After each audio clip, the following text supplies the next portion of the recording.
আল্লাহ রাব্বুল আলামিন পবিত্র কোরআনুল কারীমের সূরা নিসার ভিতরে ইরশাদ করেছেন, ওয়া মান ইউতি'ল্লাহা ওয়ার রাসূলা, যারা আল্লাহ এবং তার রাসূলের আনুগত্য করবে, ফাউলাইকা মা'আল্লাযীনা আন'আমা আল্লাহু আলাইহিম, তারা তাদের সঙ্গী হবে যাদেরকে আল্লাহ পাক নিয়ামত প্রাপ্ত করেছেন। বলুন না সুবহানাল্লাহ।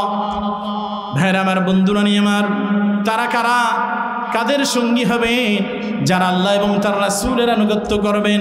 আমার আল্লাহ রাব্বুল আলামিন পবিত্র কোরআনুল কারীমের মাধ্যমে আমাদেরকে জানিয়ে দিচ্ছেন, মিনান নাবিয়িনা ওয়াস সিদ্দীকিনা ওয়াশ শুহাদা ওয়াস সালিহিন।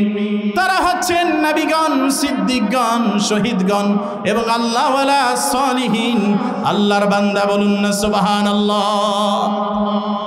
ওয়া হাসুনা উলাইকা রাফিকা, আর তারা কতই না উত্তম সঙ্গী। বলুন না সুবহানাল্লাহ।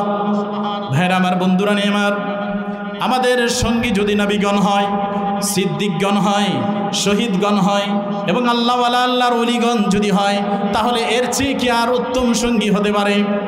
কথা বলেন। আমরা নবীদের সাথে জান্নাতে থাকতে চাই কি চাই না? ওলিদের সাথে জান্নাতে থাকতে চাই কি চাই না? বলুন। সিদ্দিকদের সাথে, শহীদদের সাথে আমরা জান্নাতি হতে চাই কি চাই না? বলুন। যদি চাই, আমার আল্লাহ রাব্বুল আলামিন পবিত্র কোরআনুল কারীমের মাধ্যমে জানিয়ে দিচ্ছেন, ওয়া মান ইউতি'ল্লাহা ওয়ার রাসূল। বলুন না সুবহানাল্লাহ। যারা আল্লাহ এবং তার রাসূলের আনুগত্য করবে, ফাউলাইকা মা'আল্লাযীনা আন'আমা আল্লাহু আলাইহিম, তারা তাদের সঙ্গী হবে যাদেরকে আল্লাহ পাক নিয়ামত প্রাপ্ত করেছেন। বলুন না সুবহানাল্লাহ। এই আয়াতে কারিমা যখন নাজিল হয়, তাফসীর ইবনে কাসীরের ভিতরে এসেছে, আল্লাহর হাবিবের প্রিয়রা একজন সাহাবী রাসূলুল্লাহ সাল্লাল্লাহু আলাইহি ওয়াসাল্লামের দরবারে হাজির হলেন। সাহাবীর চেহারাটা অত্যন্ত মলিন, চেহারার ভিতরে চিন্তার ভাঁজ পড়েছে। ভাইরা আমার, বন্ধুরা আমার, চোখ থেকে যেন টপ টপ করে পানি ঝরতেছে। আমার নবী, আল্লাহর আখিরি নবী মুহাম্মদুর রাসূলুল্লাহ সাল্লাল্লাহু আলাইহি ওয়াসাল্লাম বললেন, এরে সাহাবী, কি হয়েছে তোমার? কি জন্য তুমি কান্না করো? তোমার চেহারাটা, তোমার মুখটি কেন মলিন দেখা যাচ্ছে? তোমার চেহারার ভিতরে কিন্তু কেন চিন্তার ভাঁজ পড়েছে রে সাহাবী? সাহাবী বলল, ইয়া রাসূলুল্লাহ, ইয়া হাবিবাল্লাহ, ওগো দয়ার নবী, মায়ার নবীজি, আমি আপনাকে বড়ই মহব্বত করি, ভালোবাসি। ওগো দয়ার নবী, মায়ার নবীজি, আপনাকে আমার স্ত্রী, সন্তান, সন্ততি, আত্মীয় স্বজন, শুধু তাই নয়, ধন সম্পদ সহ আমি আমার জানের চাইতে আপনি রাসূলকে বড় মহব্বত করি, ভালোবাসি। বলুন না সুবহানাল্লাহ। হাফেজ হযরত মাওলানা সাইদুল ইসলাম সাইদ, মুবাল্লিগ আব্বাসী মঞ্জিল, জৌনপুর দরবার শরীফ। আমি হযরতকে কোরআন ও হাদিস থেকে তাকরীর পেশ করার জন্য পরিচালনা কমিটির পক্ষ থেকে সবিনয় অনুরোধ করছি।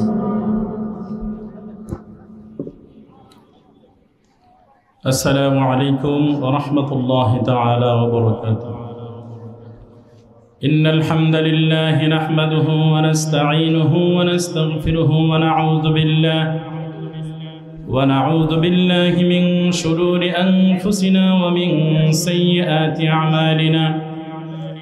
من يهد الله فلا مضل له ومن يضلل فلا هادي له ونشهد أن لا إله إلا الله الحي القيوم الذي لا تأخذه سنة ولا نوم ونشهد أن لا إله إلا الله وحده لا شريك له ونشهد أن سيدنا وحبيبنا ومولانا محمدًا عبد الله ورسوله صلى الله تعالى عليه وعلى آله وصحبه وسلم الذي أرسل رسوله بالحق بشيرا ونذيرا وداعيا إلى الله بإذنه وسراجا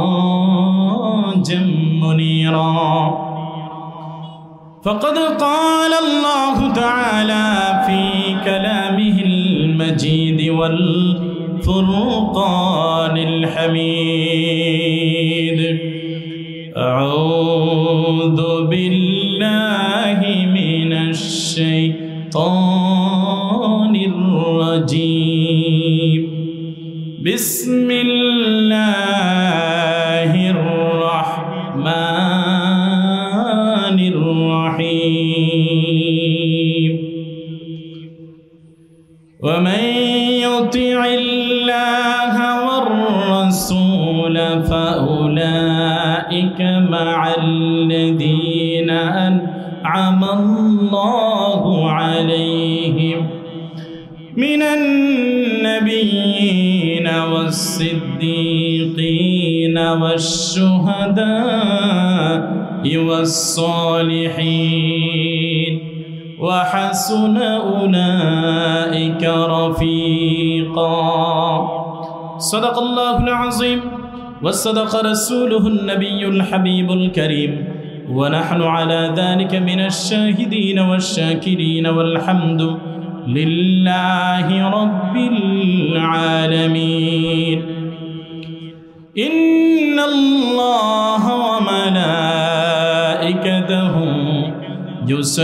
يصلون على النبي يا أيها الذين آمنوا صلوا عليه وسلموا تسليما اللهم صل على سيدنا مولانا محمد وعلى آل سيدنا مولانا محمد اللهم صل على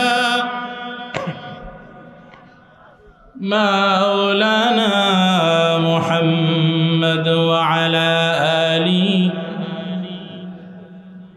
مولانا محمد مدینہ مدینہ مؤمنوں کی گنگنا ہے دیدار مدینہ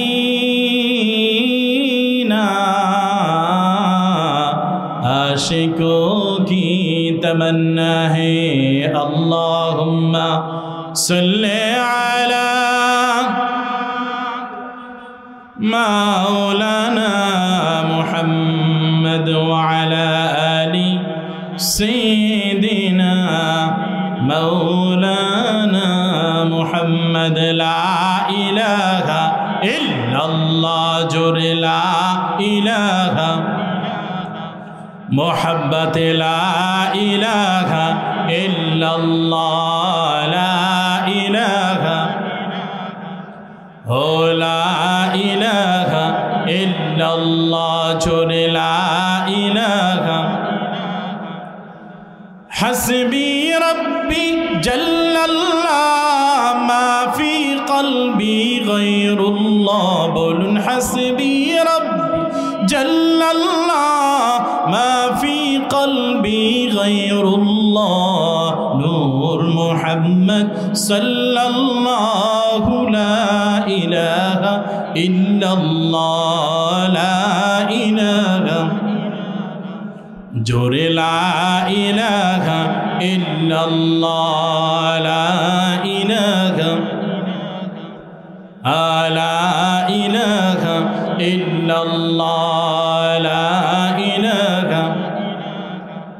ভাইজান কত সুন্দর মদিনা যার নাই কোনো তুলনা বলুন কত সুন্দর মদিনা যার নাই কোনো তুলনা মোর আল্লাহ যদি দয়া করেন আল্লাহ যদি দয়া করেন যাব সোনার মদিনা লা ইলাহা আরো জোরে লা ইলাহা ইল্লাল্লাহ লা ইলাহা ইল্লাল্লাহ মুহাম্মাদুর রাসূলুল্লাহ সাল্লাল্লাহু আলাইহি ওয়াসাল্লাম। ঐতিহ্যবাহী সহদেবপুর দক্ষিণপাড়া জামে মসজিদ ও গুরুস্থান কমিটির উদ্যোগে 15তম 2 দিনব্যাপী ঐতিহাসিক তাফসিরুল কোরআন মাহফিলের দ্বিতীয় অধিবেশনের সম্মানিত মেহমান আমির তাহরিকে খাতমে নবুয়াত বাংলাদেশ আল্লামা মুফতি ডক্টর সৈয়দ মোহাম্মদ এনায়েতুল্লাহ আব্বাসী ওয়া সিদ্দিকী পীর সাহেব জোনপুরি হুজুর, সকলে বলি মারহাবা। হুজুরকে আল্লাহ পাক সুস্থতার সাথে দীর্ঘ লম্বা নেক হায়াত দান করেন, সকলে বলি আমিন। আজকের এই মাহফিলের সম্মানিত সভাপতি হিসেবে যিনি মঞ্চে অবস্থান করছেন, আপনাদের অত্র এলাকার কৃতি সন্তান বীর মুক্তিযোদ্ধা জনাব মোহাম্মদ শুকুর মাহমুদ সাহেব, সাবেক আহ্বায়ক কালিহাতি উপজেলা বিএনপি, বারাকাল্লাহু ফি হায়াতি ওয়া উমরি, সকলে বলি আমিন। উপস্থিত অন্যান্য সম্মানিত অতিথিবৃন্দ, বিশেষ অতিথি, উদ্বোধক, প্রধান মেহমান সহ আমন্ত্রিত উলামায়ে কেরাম, তলাবে আজম, মুরব্বী বাবাজিরা, যুবক ভাইরা সহ পর্দার অন্তরালে আমার অবলা সরলা সতী সাধ্বী মা এবং বোনেরা, সকলকে জ্ঞাপন করছি আন্তরিক মোবারক। সবটুকুন শুকরিয়া আল্লাহ জাল্লা যিকরু, যিনি মহিয়ান গরিয়ান সর্বশক্তিমান, যিনি ভালোবেসে পছন্দ নিয়ে করে ঐতিহাসিক তাফসিরুল কোরআন মাহফিলে আমাদেরকে আসার এবং বসার দয়া করে সুযোগ ভিক্ষাদান করে দিয়েছেন। সেজন্য আসুন সেই মহান রব্বুল আলামিনের দরবারে আমরা শুকরিয়া আদায় করে নেই, বলি আলহামদুলিল্লাহ। লক্ষ কোটি দরুদ ও সালাম আল্লাহর সৃষ্টির প্রধান আকর্ষণ, সমস্ত নবী ও রাসূলগণের যিনি মাথার তাজ, শামসুল হিদায়াত, বদরুদ্দুজা, সৈয়দুস সাকলাইন, ইমামুল মুরসালিন, রাহমাতুল লিল আলামিন, হুজুর আকরাম, নূরে মুজাসসাম, সাইয়্যিদানা শাফিআনা হাবিবানা মাওলানা মুহাম্মদ সাল্লাল্লাহু আলাইহি ওয়াসাল্লামের উপর যিনি আজ থেকে প্রায় ১,৫০০ বছর পূর্বে এই পৃথিবীতে সর্বশ্রেষ্ঠ সর্বশেষ নবী ও রাসূল হিসেবে শুভাগমন করেছিলেন, ঠিক কিনা বলুন?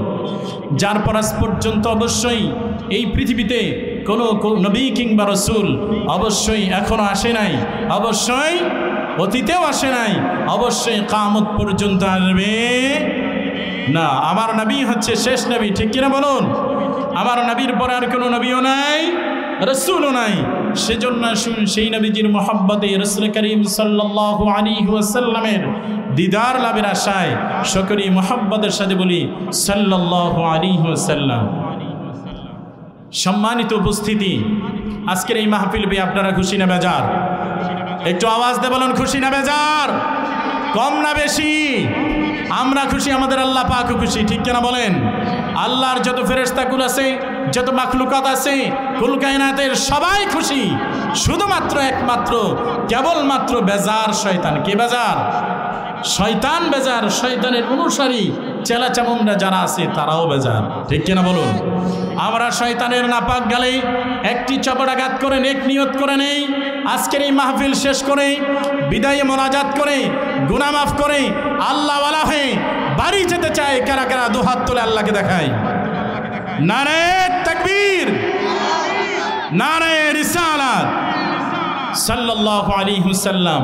আল্লাহ পাক আমাদের সবাইকে কবুল করেন, মঞ্জুর করেন, সকলে বলি আমিন। আর ভূমিকার মধ্যে না থেকে সরাসরি মূল আলোচনায় চলে যাচ্ছি। আল্লাহ পাক যেন আমাদেরকে পবিত্র কোরআনুল কারীম থেকে জ্ঞান গর্ব আলোচনা শুনে এর উপরে যেন আমল করার তৌফিক দান করেন সকলে বলে আমিন।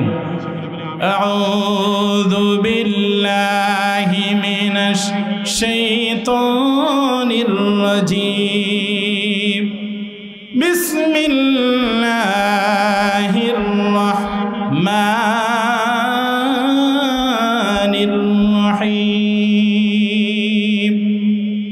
ওয়া মান ইউতি'ইল্লাহা ওয়ার রাসূল ফাউলাইকা মা'আল্লাযীনা আন'আমা আল্লাহু আলাইহিম মিনান নাবিয়্যিনা ওয়াস-সিদ্দীকিনা ওয়াশ-শুহাদা'i ওয়াস-সালিহিন ওয়া হাসুনা উলাইকা রাফীকা।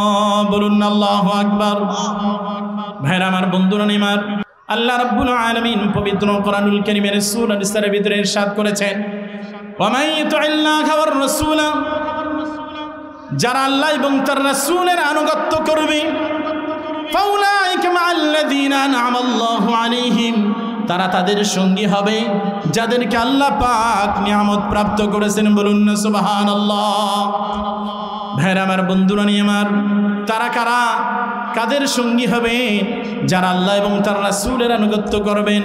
আমার আল্লাহ রাব্বুল আলামিন পবিত্র কোরআনুল কারীমের মাধ্যমে আমাদেরকে জানিয়ে দিচ্ছেন, মিনান নাবিয়্যিনা ওয়াস-সিদ্দীকিনা ওয়াশ-শুহাদা'i ওয়াস-সালিহিন। তারা হচ্ছেন নবীগণ, সিদ্দিকগণ, শহীদগণ এবং আল্লাহওয়ালা সালিহিন, আল্লাহর বান্দা। বলুন না সুবহানাল্লাহ। ওয়া হাসুনা উলাইকা রাফীকা, আর তারা কতই না উত্তম সঙ্গী। বলুন না সুবহানাল্লাহ। ভাইরা আমার, বন্ধুরা আমার, আমাদের সঙ্গী যদি নবীগণ হয়, সিদ্দিকগণ হয়, শহীদগণ হয় এবং আল্লাহওয়ালা আল্লাহর ওলিগণ যদি হয়, তাহলে এর চেয়ে কি আর উত্তম সঙ্গী হতে পারে? কথা বলেন। আমরা নবীদের সাথে জান্নাতে থাকতে চাই কি চাই না? ওলিদের সাথে জান্নাতে থাকতে চাই কি চাই না? বলুন। সিদ্দিকদের সাথে, শহীদদের সাথে আমরা জান্নাতি হতে চাই কি চাই না? বলুন। যদি চাই, আমার আল্লাহ রাব্বুল আলামিন পবিত্র কোরআনুল কারীমের মাধ্যমে জানিয়ে দিচ্ছেন, ওয়া মান ইউতি'ইল্লাহা ওয়ার রাসূল। বলুন না সুবহানাল্লাহ। যারা আল্লাহ এবং তার রাসূলের আনুগত্য করবে, ফাউলাইকা মা'আল্লাযীনা আন'আমা আল্লাহু আলাইহিম, তারা তাদের সঙ্গী হবেন যাদেরকে আল্লাহ পাক নিয়ামত প্রাপ্ত করেছেন। বলুন না সুবহানাল্লাহ। এই আয়াতে কারিমা যখন নাজিল হয়, তাফসীর ইবনে কাসীরের ভিতরে এসেছে, আল্লাহর হাবিবের প্রিয়রা একজন সাহাবী রাসূলুল্লাহ সাল্লাল্লাহু আলাইহি ওয়াসাল্লামের দরবারে হাজির হলেন। সাহাবীর চেহারাটা অত্যন্ত মলিন, চেহারার ভিতরে চিন্তার ভাঁজ পড়েছে। ভাইরা আমার, বন্ধুরা আমার, চোখ থেকে যেন টপ টপ করে পানি ঝরতেছে। আমার নবী, আল্লাহর আখিরি নবী মুহাম্মদুর রাসূলুল্লাহ সাল্লাল্লাহু আলাইহি ওয়াসাল্লাম বললেন, এরে সাহাবী, কি হয়েছে তোমার? কি জন্য তুমি কান্না করো? তোমার চেহারাটা, তোমার মুখটি কেন মলিন দেখা যাচ্ছে? তোমার চেহারার ভিতরে কিন্তু কেন চিন্তার ভাঁজ পড়েছে? সাহাবী বলল, ইয়া রাসূলুল্লাহ, ইয়া হাবিবাল্লাহ, ওগো দয়ার নবী, মায়ার নবীজি, আমি আপনাকে বড়ই মহব্বত করি, ভালোবাসি। ওগো দয়ার নবী, মায়ার নবীজি, আপনাকে আমার স্ত্রী, সন্তান, সন্ততি, আত্মীয় স্বজন, শুধু তাই নয়, ধন সম্পদ সহ আমি আমার জানের চাইতে আপনি রাসূলকে বড় মহব্বত করি, ভালোবাসি। বলুন না সুবহানাল্লাহ। ভাইরা আমার, বন্ধুরা আমার রাসূল সাল্লাল্লাহু আলাইহি ওয়াসাল্লাম বললেন, তাহলে তোমার চেহারাটা মলিন দেখা যাচ্ছে কেন? কি জন্য তোমার চেহারার ভিতরে চিন্তার ভাঁজ? সাহাবী বলল, ইয়া রাসূলুল্লাহ, ইয়া হাবিবাল্লাহ, নবীজি, ওগো দয়ার নবী, মায়ার নবী, যখন আপনি রাসূলের কথা আমার স্মরণ হয়ে যায়, আপনি রাসূলের দরবারে আমি সকালবেলা হাজির হয়ে যাই। বলুন না সুবহানাল্লাহ। তাফসীর ইবনে কাসীরের ভিতরে এসেছে, সাহাবী বলল, ইয়া রাসূলুল্লাহ, ইয়া হাবিবাল্লাহ, নবীজি, ওগো দয়ার নবী, মায়ার নবীজি, আমি যখন বাড়িতে অবস্থান করি, আপনি রাসূলের কথা যখন আমার স্মরণ হয়ে যায়, আপনি রাসূলের কথা যখন আমার মনে পড়ে গো রাসূল, ইয়া রাসূলুল্লাহ, ইয়া হাবিবাল্লাহ, নবীজি, আমি আর স্থির থাকতে পারি না, দৌড়ি আপনি রাসূলের দরবারে সন্ধ্যাবেলায় এসে হাজির হয়ে যায়। রাসূল বললেন, তাহলে তোমার চেহারাটা মলিন কেন? কি জন্য চিন্তার ভাঁজ তোমার পড়েছে? কেন তুমি কান্না করতেছো? সাহাবী বললেন, ইয়া রাসূলুল্লাহ, ইয়া হাবিবাল্লাহ, এজন্যই আমার চেহারার ভিতরে চিন্তার ভাঁজ পড়েছে। ওগো দয়ার নবী, মায়ার নবীজি, ইন্তেকালের পরে আপনার অবস্থান তো অনেক উপরে হবে, আপনার তো অনেক সম্মান আল্লাহ পাক দিয়েছেন, আপনি তো রাহমাতুল লিল আলামিন। আল্লাহ রাব্বুল আলামিন আপনার সম্মানকে তো বুলন্দ করেছেন, আপনি তো থাকবেন নবীদের সাথে, আর আমি সাহাবী তো থাকবো নিচু জায়গায়। ইয়া রাসূলুল্লাহ, ইয়া হাবিবাল্লাহ, আপনি রাসূলের কথা যখন আমার স্মরণ হবে, আপনি রাসূলের কাছে তো আমি যেতে পারবো না, আপনি রাসূলের কাছে তো আমি থাকতে পারবো না। এজন্যই আমার চেহারার ভিতরে চিন্তার ভাঁজ পড়েছে, চেহারাটা এই চিন্তায় আমার মলিন হয়ে গেছে। জোরে জোরে বলুন না সুবহানাল্লাহ। আমার হাবিবুন নবী মুহাম্মদ সাল্লাল্লাহু আলাইহি সাল্লাম কোনো জবাব দিচ্ছেন না, চুপ রইলেন। রাসূলুল্লাহ সাল্লাল্লাহু আলাইহি সাল্লাম নীরবতা পালন করছেন। এমন সময় সঙ্গে সঙ্গে আল্লাহ পাক জিবরাইল আমিনকে পাঠালেন, এর জিবরাইল, যাও যাও গিয়ে আমার হাবিবকে জানিয়ে দাও, আমার হাবিবের যারা আনুগত্য করবে, আমার হাবিবকে যারা মহব্বত করবে, ভালোবাসবে, তাদের কোনো ভয় নাই, তাদের কোনো দুশ্চিন্তার কারণ নাই, তাদের কোনো চেহারাটা মলিন করার কোনো কারণ নাই। তুমি আমার হাবিবকে জানিয়ে দাও, ওয়ামাইয়ুতিইল্লাহা ওয়ার রাসূল ফাউলাইকা মা'আল্লাযীনা আন'আমাল্লাহু আলাইহিম, যারা আল্লাহ এবং তার রাসূলের আনুগত্য করবে তারা তাদের সঙ্গী হবেন যাদেরকে আল্লাহ পাক নিয়ামত প্রাপ্ত করেছেন। বলুন না সুবহানাল্লাহ। তারা হচ্ছেন নবীগণ, সিদ্দিকগণ, শহীদগণ এবং আল্লাহওয়ালাগণ। বলুন না সুবহানাল্লাহ। আল্লাহর নবীর সঙ্গে হয়ে জান্নাতে আমরা থাকতে চাই কি চাই না বলেন? রাসূলুল্লাহ সাল্লাল্লাহু আলাইহি সাল্লামের খাঁটি উম্মত যারা সিদ্দিকগণ, সম্মানিত সাহাবী, তাদের সঙ্গে হয়ে জান্নাতে থাকতে চাই কি চাই না? আমরা শহীদদের সঙ্গে হতে চাই কি চাই না? শহীদদের মর্যাদা কেমন? আল্লাহ পাক যেমন কোরআনুল কারীমের ভিতরে সূরা আলে ইমরানে তুলে ধরেছেন, ওয়ালা তাহসাবান্নাল্লাযীনা কুতিলু ফি সাবিলিল্লাহি আমওয়াতা বাল আহইয়াউন ইনদা রাব্বিহিম ইউরযাকুন। বলুন না সুবহানাল্লাহ। শহীদগণ হচ্ছে তারা যারা কবরের মধ্যেও জীবিত। বলুন না সুবহানাল্লাহ। একটু সুবহানাল্লাহ বলবেন না? কথা বলেন, সুবহানাল্লাহ বললে অসুবিধা আছে? একবার সুবহানাল্লাহ ইমানদার যদি বলে, আল্লাহ পাক খুশি হয়ে আসমান এবং জমিনের তামাম বিশাল ফাঁকা জায়গাটি সবে তার আমল নামায় ভরপুর করে দেয়। বলুন না সুবহানাল্লাহ। ভাইরা আমার, শহীদগণ কবরের ভিতরে জীবিত। সুবহানাল্লাহ বলবেন না? আল্লাহ পাক বলেন, লা তাহসাবান্নাল্লাযীনা কুতিলু ফি সাবিলিল্লাহি আমওয়াতা, আমার যারা শহীদ তাদের সম্পর্কে তোমরা এমন ধারণা রাখবে না যে তারা মৃত। তাদেরকে তোমরা মৃত বলিও না। যারা আল্লাহর রাস্তায় শহীদ হয়, আল্লাহর রাস্তায় জীবনকে উৎসর্গ করে, তাদেরকে তোমরা কি বলিও না? মৃত বলিও না। কি আকীদা রাখবে?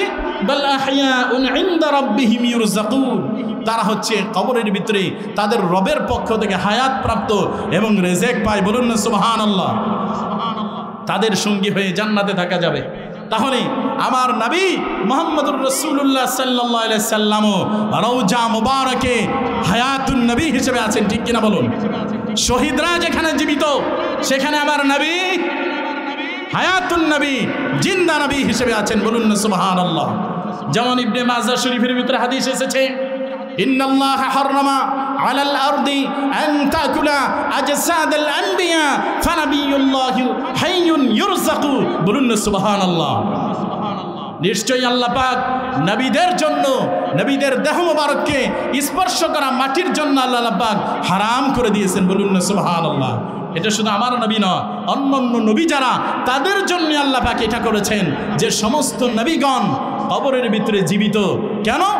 আল্লাহ রাব্বুল আলামিনের হাবিব বলেছেন, ইবনে মাজাহ শরীফের হাদিস, তারা কবরের মধ্যে জীবিত, তাদেরকে স্পর্শ করার ক্ষমতা মাটি রাখে না।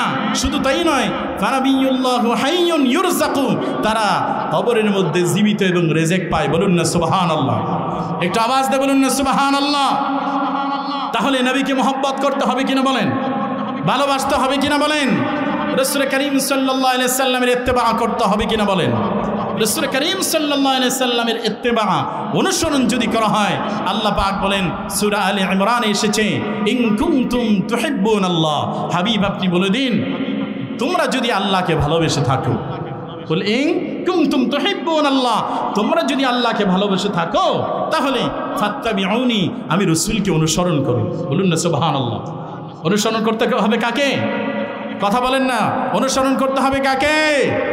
ব্যক্তি জীবন থেকে শুরু করে পারিবারিক, সামাজিক, রাষ্ট্রীয় সকল অঙ্গনে আমার হাবিবকে অনুসরণের ব্যবস্থা আছে না নাই? কথা বলেন আছে না নাই? তাহলে রাসূলুল্লাহ সাল্লাল্লাহু আলাইহি সাল্লামের অনুসরণ কেন আমরা করব? আল্লাহর হাবিব বলেন ফাত্তাবিউনি, আমি রাসূলকে যদি তোমরা অনুসরণ করো, সুবহানাল্লাহ, তাহলে আল্লাহ পাক তোমাদেরকে দুটো পুরস্কার দিবেন। কয়টি পুরস্কার? আল্লাহর কাছ থেকে পুরস্কার চাই কি চাই না? কথা বলেন, আমরা আল্লাহর কাছ থেকে পুরস্কার চাই কি চাই না? আল্লাহর পুরস্কারটা কেমন? আল্লাহ পাক বলেন, যদি তোমরা আমার হাবিবের ইত্তেবা করো, অনুসরণ করো, ইউহিব্বুকুমুল্লাহ, আমি আল্লাহ তোমাদেরকে ভালোবেসে ফেলবো। সুবহানাল্লাহ বলবেন না? আল্লাহর ভালোবাসা দরকার আছে না নাই? আল্লাহর ভালোবাসা চাই কি চাই না? আল্লাহ পাক আমাদেরকে ভালোবেসে ফেলবেন, এক নম্বর পুরস্কার। দ্বিতীয় নম্বর পুরস্কার হচ্ছে ওয়াগফির লাকুম দুনুবাকুম, তোমাদের জীবনে যত গুনাহ আছে আল্লাহ পাক সমস্ত গুনাহসমূহকে মাফ করে দিবেন আল্লাহর হাবিবের অনুসরণের কারণে। বলুন না সুবহানাল্লাহ। সেজন্য আল্লাহর হাবিব মুহাম্মদুর রাসূলুল্লাহ সাল্লাল্লাহু আলাইহি সাল্লামের অনুসরণের কোনো বিকল্প নাই। দুনিয়া এবং আখিরাতে যদি আমরা ইহজাগতিক কল্যাণ এবং পরকালীন মুক্তি পেতে চাই, ঠিক কিনা বলুন? ভাইয়ের আমার, সাহাবীরা কেমন আশ্বাস করতেন, কেমন তাদের চাওয়া ছিল, কেমন তাদের চিন্তা ভাবনা ছিল। তারা তো রসুলের কাছেই থাকতেন, রসুলের কাছেই তারা অবস্থান করতেন, রসুলকে এত মহব্বত করেছেন। এক সাহাবী, তাফসীর ইবনে কাসিরের ভিতরে এই হাদিসটাও এসেছে, রবিয়া ইবনে কাব রাদিয়াল্লাহু তাআলা আনহু, তিনি আমার নবীজির খেদমতে রাত্রি যাপন করলেন। রাসূল করিম সাল্লাল্লাহু আলাইহি সাল্লামের যখন শেষ রাত্রে উযুর প্রয়োজন হলো, আল্লাহর হাবিবের খেদমতে উযুর পানি সহ প্রয়োজনীয় যা সামগ্রী দরকার আল্লাহর হাবিবের খেদমতে হাজির করলেন। বলুন না সুবহানাল্লাহ। রাসূল করিম সাল্লাল্লাহু আলাইহি সাল্লাম রবিয়া ইবনে কাবকে বললেন, এ রবিয়া ইবনে কাব, তুমি আমার কাছে কিছু চাও। সুবহানাল্লাহ বলবেন না? কে বলতেন? রাসূল বলতেছেন, তুমি আমার কাছে কিছু চাও। সাহাবী বললেন, ইয়া রাসূলুল্লাহ, ইয়া হাবিবাল্লাহ, ইন্তেকালের পরে আপনি রাসূলের সাথে আমি জান্নাতে থাকতে চাই। সুবহানাল্লাহ বলবেন না? ইন্তেকালের পরে আমরা আপনি রাসূলের সাথে জান্নাতে থাকতে চাই। সুবহানাল্লাহ, সুবহানাল্লাহ। তারপরে আমার হাবিব বললেন, আরো কি কিছু তুমি চাও? আরো কি কিছু তোমার আবদার আছে? আর কোনো কিছু কি চাওয়া আছে? সাহাবী বললেন, ইয়া রাসূলুল্লাহ, ইয়া হাবিবাল্লাহ, আমি শুধু এটাই চাই, ইন্তেকালের পরে যেন আপনি রাসূলের সাথে আমি জান্নাতে থাকতে পারি। বলুন না সুবহানাল্লাহ। তাহলে রাসূলের অনুসরণ, রাসূলের মহব্বত, রাসূলের ভালোবাসা আমাদের থাকতে হবে কিনা বলেন? কেমন ভালোবাসতে হবে? রাসূলুল্লাহ সাল্লাল্লাহু আলাইহি সাল্লামকে ভালোবাসতে হবে। মা বাপ, সন্তান সন্ততি, স্ত্রী, ধন সম্পদ, টাকা পয়সা, বাড়ি গাড়ি, শুধু তাই নয়, জানের চাইতে বেশি ভালোবাসতে হবে। সুবহানাল্লাহ বলুন। আমার হাবিবের প্রিয় সাহাবী হযরত আনাস রাদিয়াল্লাহু তাআলা আনহু তিনি বলেছেন, আমার হাবিব নূর নবী মুহাম্মদ সাল্লাল্লাহু আলাইহি সাল্লাম থেকে তিনি বর্ণনা করেছেন, ভাইয়ের আমার, বন্ধুরা নিমার, লা ইউমিনু আহাদুকুম হাত্তা কুনা হাব্বা ইলাইহি মিন ওয়ালিদিহি ওয়া মালিহি ওয়ান নাসি আজমাইন। বলুন না সুবহানাল্লাহ। ভাইয়ের আমার, বন্ধুরা নিমার, রাসূল করিম সাল্লাল্লাহু আলাইহি ওয়াসাল্লাম ইরশাদ করেছেন, তোমরা ততক্ষণ পর্যন্ত মুমিন হতে পারবে না, ইমানদার হতে পারবে না, যতক্ষণ পর্যন্ত না তোমরা আমি রাসূল মুহাম্মদ সাল্লাল্লাহু আলাইহি ওয়াসাল্লামকে তোমাদের মা বাপ, সন্তান সন্ততির চাইতে বেশি ভালোবাসতে না পারবে। বলুন না সুবহানাল্লাহ। শুধু তাই নয়, ওয়ান নাসি আজমাইন, শুধু মা বাপ, স্ত্রী সন্তান আত্মীয় স্বজন টাকা পয়সা ধন সম্পদ হইতেই নয়, ওয়ান্নাসি আজমাইন সমস্ত মানুষের চাইতে আমি রাসূলকে যতক্ষণ পর্যন্ত না বেশি ভালোবাসতে না পারবে ততক্ষণ পর্যন্ত তোমরা প্রকৃত ঈমানদার মুমিন হতে পারবে না। বলুন না সুবহানাল্লাহ। তাহলে রাসূলকে ভালোবাসতেই হবে না, রাসূলকে ভালোবাসতে হবে জানের চাইতে বেশি, ঠিক কিনা বলুন? রাসূলকে যখন আপনি জানের চাইতে বেশি ভালোবাসবেন তখন রাসূলের পছন্দই আপনার পছন্দ, রাসূলের ইচ্ছায় আপনার ইচ্ছা, রাসূলের পথ দেখানো যেই পথ আমার হাবিব দেখিয়েছেন সেই পথেই আপনি চলবেন, ঠিক কিনা বলুন? এই জন্য ভাইয়ের আমার, বন্ধুরা নিমার, ছোট ছোট বাচ্চাদেরকে সর্বপ্রথম যেই শিক্ষা দেওয়া দরকার সেই শিক্ষাটি হলো আল্লাহর হাবিবের মহব্বত ভালোবাসা।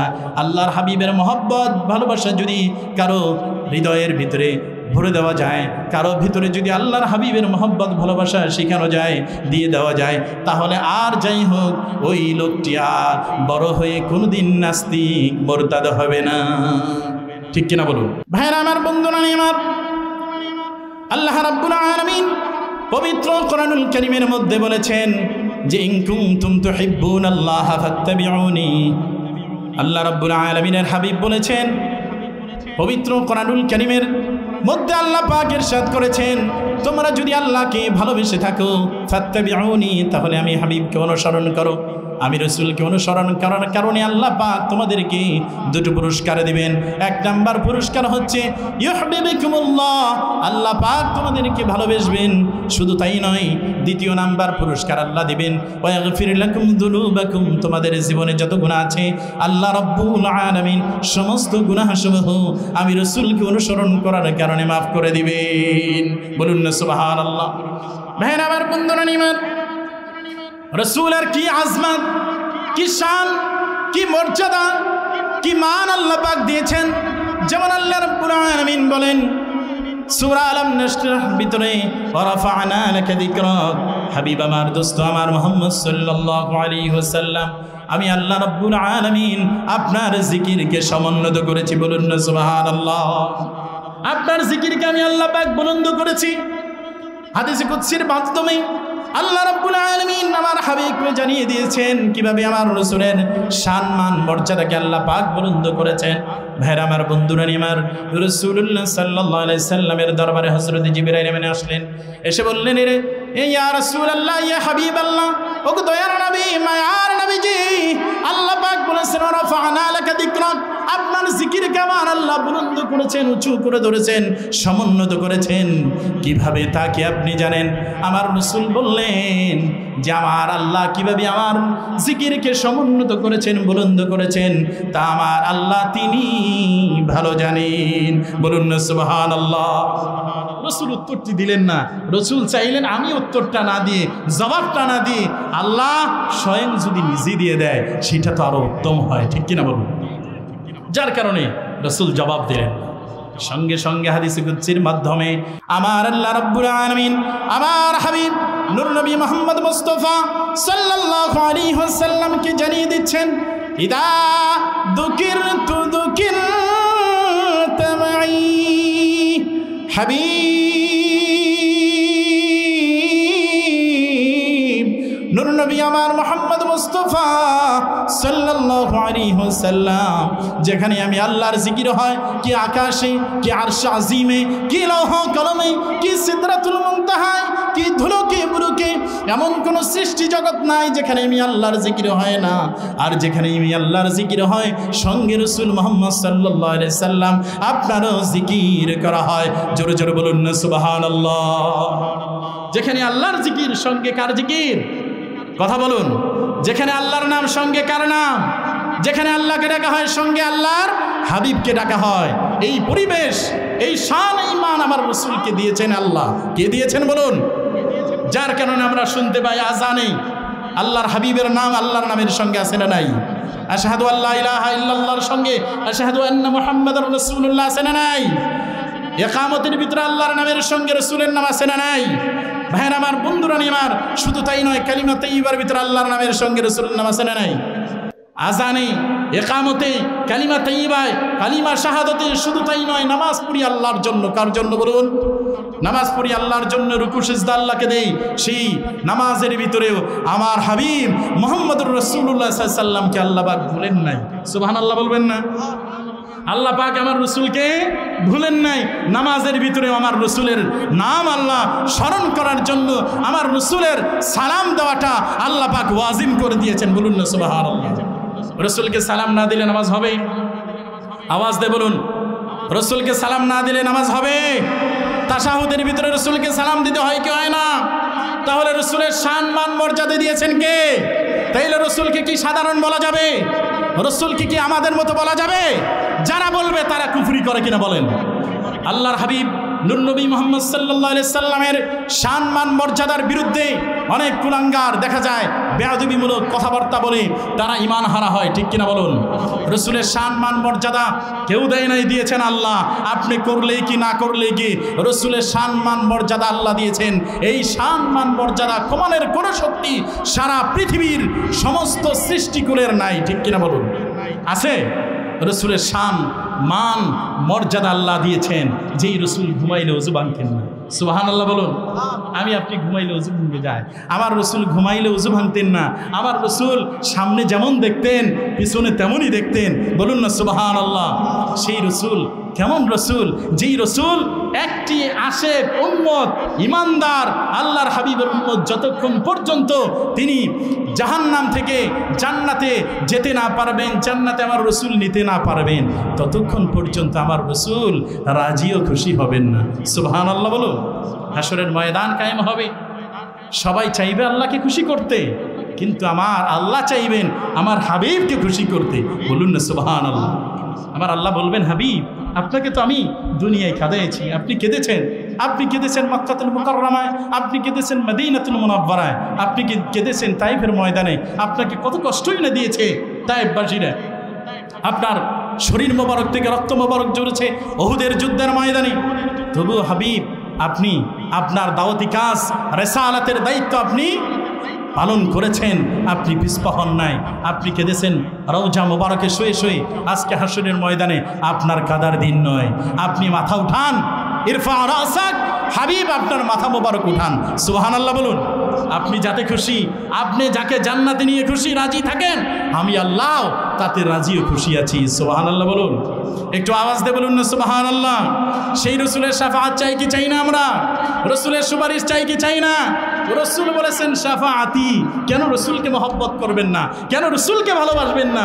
রসুল বলেছেন শাফাআতি লিআহলিল কাবাইরি মিন উম্মতি। আমার উম্মতের মধ্যে যারা কবিরা গুনাহগার, বলুন না সুবহানাল্লাহ। আমার উম্মতের মধ্যে যারা বড় বড় গুনাহগার, সগীরা গুনাহ না, ছোট গুনাহ না, বড় গুনাহ, শাফাআতি লিআহলিল কাবাইরি মিন উম্মতি। আমার উম্মতের মধ্যে যারা বড় বড় গুনাহ করছে কিন্তু ঈমান আছে, ঈমান আছে কিন্তু গুনাহগার, আমি রসুল সাল্লাল্লাহু আলাইহি সাল্লামের শাফাআত তার জন্য আমার আল্লাহর কাছে মঞ্জুর করা হবে। বলুন না সুবহানাল্লাহ। যেই রসুল আমাদেরকে হাসরের ময়দানে বলবেন না, গুনাহ হয়ে গুনাহগার হয়ে গুনাহ নিয়ে হাসরের ময়দানে হাজির, কিন্তু রসুল আমাকে আপনাকে বলবেন না বড় গুনাহ ছোট গুনাহ না, নামাজ পড়তে পারেন নাই গুনাহ হয়েছে, ঠিক কিনা? এইরকম অসংখ্য আমরা গুনাহ করি, কিন্তু আমাদের ঈমান মজবুত থাকতে হবে। কি থাকতে হবে? আল্লাহর হাবিব নূর নবী মুহাম্মদ সাল্লাল্লাহু আলাইহি সাল্লামের সম্মান মর্যাদার বিরুদ্ধে যারাই কথা বলবে, যারাই বক্তব্য দিয়ে আল্লাহর হাবিবের সুল মোবারক নিয়ে যারা মন্তব্য করবে, আল্লাহর শানে যারা বেয়াদবি করবে, রাসূলের শানে যারা বেয়াদবি করবে, কোরআনকে যারা অবমাননা করবে, ইসলামকে যারা অবমাননা করবে, তাদেরকে একমাত্র শাস্তি মৃত্যুদণ্ড কার্যকর করতে হবে। ঠিক কিনা বলুন? এই আইন আমরা সংসদে চাই কি চাই না? এখানে সম্মানিত যে বিএনপির মনোনীত প্রার্থী তিনারা আছেন, সংসদে যদি যান অবশ্যই অবশ্যই আল্লাহর হাবিবের সম্মান মর্যাদা রক্ষার্থে এই দাবি আমাদের থাকবে, তারা যেন নাস্তিক মুরতাদ যারা আল্লাহর হাবিবের সম্মান মর্যাদার বিরুদ্ধে কথা বলে, আল্লাহর হাবিবের সম্মানকে খাটো করতে চায়, তাদেরকে ব্লাসফেমি আইন করে সংসদে তাদেরকে মৃত্যুদণ্ড কার্যকর করতে হবে। ঠিক কিনা বলুন? এই আইন আমরা চাই কি চাই না? কবার কোরআনকে অবমাননা করবে তার শাস্তি মৃত্যুদণ্ড চাই কি চাই না? আল্লাহর হাবিবের সম্মান মর্যাদার বিরুদ্ধে কথা বলবে তার শাস্তি মৃত্যুদণ্ড মৃত্যুদণ্ড চাইতে চাই না। এটা শুধু আমাদের কথা নয়, এটা সকল মাযহাব একমত করে ফতোয়া দিয়েছেন। ইন্না শাতিমার রাসূল সাল্লাল্লাহু আলাইহি ওয়াসাল্লাম ইউকাফফার ওয়া ইউকতালু মুরতাদ্দা ওয়া লা তুকমালু তাওবাতুহু। যারা শাতিমের রাসূল যারা, তাদের একমাত্র শাস্তি মৃত্যুদণ্ড। বলুন না সুবহানাল্লাহ। সকল চার মাযহাব একমত করে ফতোয়া দিয়েছেন যে যারা শাতিমের রাসূল তাদেরকে মুরতাদ ঘোষণা করে, কাফের ঘোষণা করে, তাদেরকে কতল করতে হবে। ওয়ালা তুকবালু তাওবাতুহু, যদি তারা তওবাও করে তাহলে তাদের তওবাকেও কবুল করা হবে না, তাদের শাস্তি একটাই, মৃত্যুদণ্ড। ঠিক কিনা বলুন? আমরা দেখি বাংলাদেশে 90% মুসলমান হওয়া সত্ত্বেও এই দেশে কোরআনকে আগুন ধরিয়ে দেওয়া হয়, কোরআনের উপরে পা রাখা হয়। তাহলে এই রকম যারা যে দলেরই হোক সবাই কোরআনকে মহব্বত করে, তাজিম করে। ঠিক কিনা বলুন? রসুলকে ভালোবাসে সবাই, যে দলেরই হোক সবাই, বিএনপি, আওয়ামী লীগ, জামাত, জাতীয় পার্টি, যা বলেন, সমস্ত খেলাফতে মজলিস, সকল ঘরানার মানুষ সবাই আল্লাহকে ভালোবাসে, আল্লাহর হাবিবকে ভালোবাসে, কোরআনকে সম্মান করে, ইসলামকে সম্মান করে। বাক স্বাধীনতার নামে ইসলাম নিয়ে কটূক্তি করবে, কোরআনকে অবমাননা করবে, এইটা মুসলমান মেনে নিতে পারে না। যাই হোক ভাইরা আমার, বন্ধুরা আমার, আমরা যেন আমাদের ইমানকে মজবুত করি। শেষ করে দিচ্ছি তো, আমরা ইমানের ক্ষেত্রে কোনো ছাড় নাই। আল্লাহ পাক যেন আমাদেরকে ইমানদার হিসেবে, আল্লাহওয়ালা হিসেবে কবুল করেন। বলুন আমিন। যা কিছু কোরআন এবং সুন্নাহর থেকে আলোচনা হয়েছে, এই আলোচনায় ভুল ত্রুটি হয়ে থাকলে আল্লাহ পাক যেন ক্ষমা করে দেয়, ভুল কোনো মেসেজ গিয়ে থাকলে আল্লাহ পাক যেন সেটা ডিলিট করে দেয়। কোরআন এবং সুন্নাহ মোতাবেক যা কিছু আলোচনা হয়েছে, এই আলোচনা কেন্দ্রিক নেক আমল করে, আল্লাহওয়ালা হয়ে, রসুলের আশেক হয়ে, রসুলের দিদার লাভ করে, ইমানের সাথে কালিমা শরীফ পড়তে পড়তে আমরা যেন আল্লাহর হাবিবের দিদার পেয়ে মৃত্যুবরণ করতে পারি, সেই তৌফিক আল্লাহ রাব্বুল আলামিন আমাদের সবাইকে দান করুন। সকলে বলে আমিন।